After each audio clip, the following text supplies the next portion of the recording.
Exactly. And this segmentation is very interesting because there is not a lot of communication between these segments. The people who are buying just cheap wine from the bottom of the shelf just to drink something are not really switching to upper categories, and the people who are buying the higher Well, it's value and more serious wines are not going.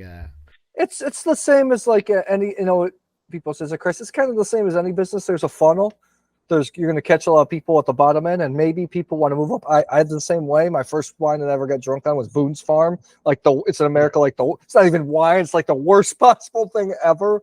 I started my journey tasting a lot of supermarket wines and wondering what the heck is the difference. They all taste the same. Granted, when you get in the business, you learn, especially in the U.S., even in Europe, for instance, a couple of companies dominate all the brands that you'll find in the supermarket shelf. So yes, they're going to taste pretty similar.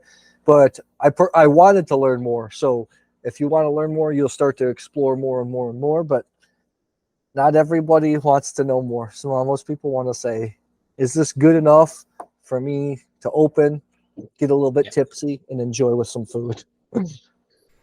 Yeah. What I saw an interesting chart. I'm not sure about the exact data, but I know that the point was that even though the overall wine consumption is decreasing, most of that decreasing numbers are coming from the lowest priced wines. So a lot of people switching from cheap wine to cocktails, some beer or other soft drinks. But the higher priced wines, the higher category wines are, I'm not sure, but I think stagnating or even growing slightly. Well, in the U.S., actually, consumption has been fairly stable, depending on the stats, maybe growing a little bit or decreasing a little bit.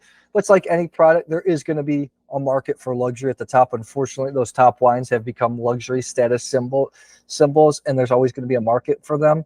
Take, for instance, for me, when I was in business, I was really into watches. Watch prices have just exploded, especially during the pandemic, where alternative investments. I mean, some watches have just doubled, tripled, quadrupled. And it's the same with when you look at red Burgundy. It's just shot up through the roof, and nobody can afford it anymore. And these luxury bottles, there's limited supply. So if there's limited supply, there's demand for it. Chances are price is going to go up. Exactly. And these alternative investments are in the wine industry are, I think, also it has been there for a long time. People were investing in wine, but nowadays I see it everywhere. So it's very Yeah. Well, it's funny about wine. I get people asking me that don't know much about wine, how much is this bottle worth? And it's like, there is such a small percentage of wine that is actually age worthy and that's actually going to go up in value because it has to have a brand name. There has to be demand for it. There's such a small percentage of these wines.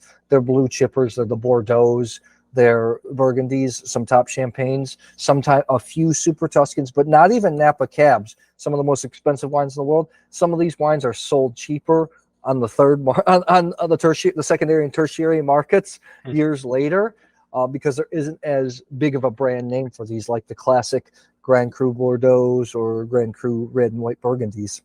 Thanks for watching this video. You can watch the full podcast episode by clicking here or watch another interesting video by clicking here.